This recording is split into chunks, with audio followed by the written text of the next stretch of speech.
What's up everyone, this is MrKingLiam here, and today you join me for another one of our Yu-Gi-Oh deck profiles. Now, Monday, I mentioned that I will be doing a little bit of a less lower tier deck profile, but it's one I've been wanting to try it for quite a long time, and it is the Gravekeeper archetype. Now, Gravekeepers have their origins all the way back to the early 2000s. I say early 2000s because I can't actually remember the exact year they came out. I think it's 2003, something like that. But they have had new support over the last few years, and I finally got around to trying them out. Oh, but before we get into this video, I'd just like to remind everyone that if you didn't see the video on Tuesday, obviously the new YouTube changes have now affected all my channels, so I won't get revenue anymore. Yes, I know that sounds a bit wow, crybaby, but well, I was just starting to invest in the channels again, which is a little bit of a drawback. But anyway, yeah, if you want to help support, MrKingLiam, I have just reopened my Patreon page with some updated goals and also some improved reward tiers. So if you want to check that out, the link will be in the video description below, and also there will be a link at the end of this video. And if you want to hear some detailed analysis about what's going to be going on, then I will also link the update video from Tuesday in the description as well. But anyway, let's get on with the video.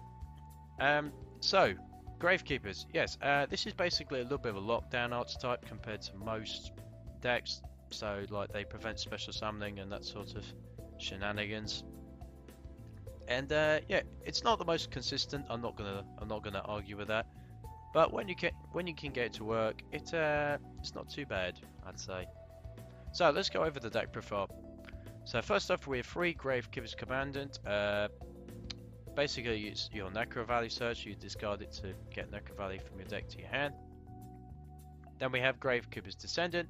You can tribute one other face-up Gravekeeper monster to target one card your opponent controls, destroy it. So, way to get rid of problematic cards if you have another Gravekeeper on the field, which most of the time actually you do.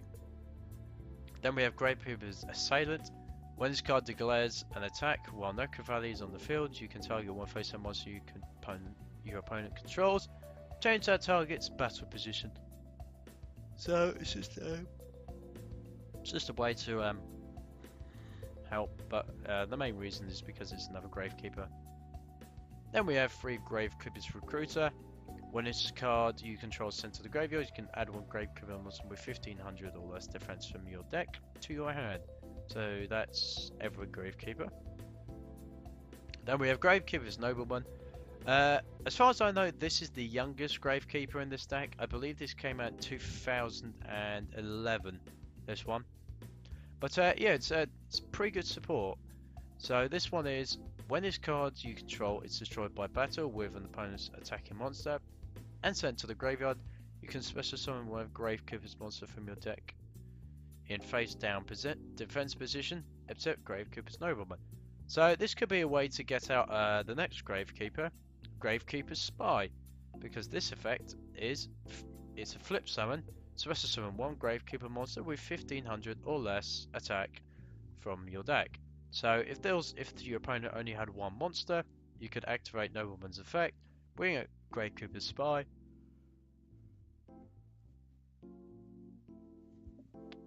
Sorry. Then the next turn you could flip this over and then get its Gravekeeper, and then you could go for a link or something like that, or maybe even a tribute using Descendant. Never know. So yeah, I'm running 3 of those, and also I'm throwing in one Maxi because it does help to have a little bit of a draw engine, especially with the consistency of the deck, and obviously a lot of special summoning, so this does come in handy. So those are the monsters. Now for the spells, running 1 Gishki just to get rid of problematic cards, and a Dark Hole just in case I need to clear the field in general.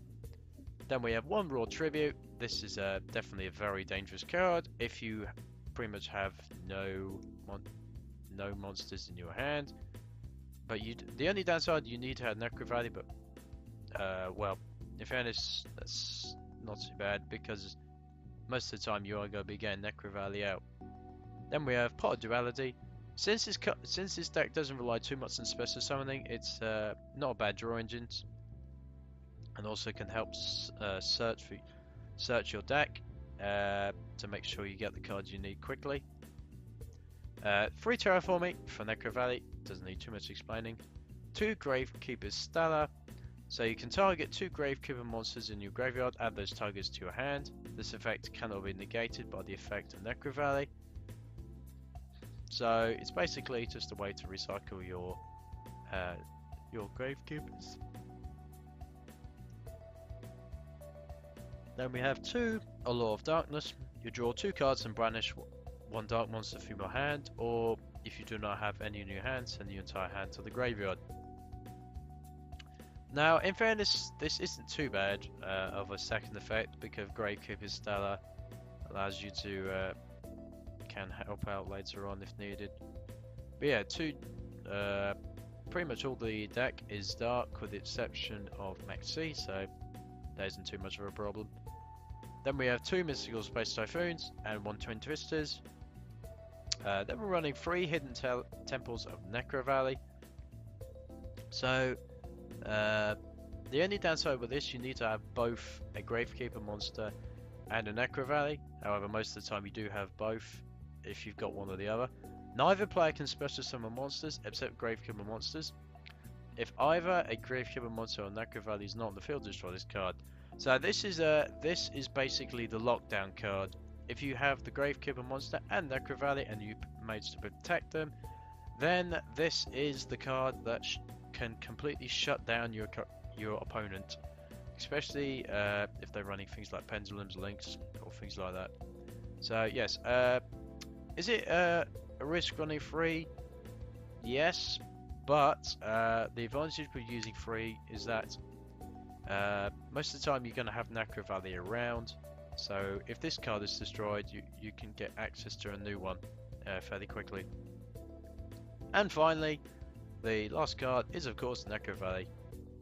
Now, just to clarify, I'm not actually sure if the description on the left is the updated one or the old one. But yeah, Necrovalley, definitely a very powerful card. It restricts your opponent's movements as long as you have all the cards you need. So yes, it's definitely a very handy tech card to have.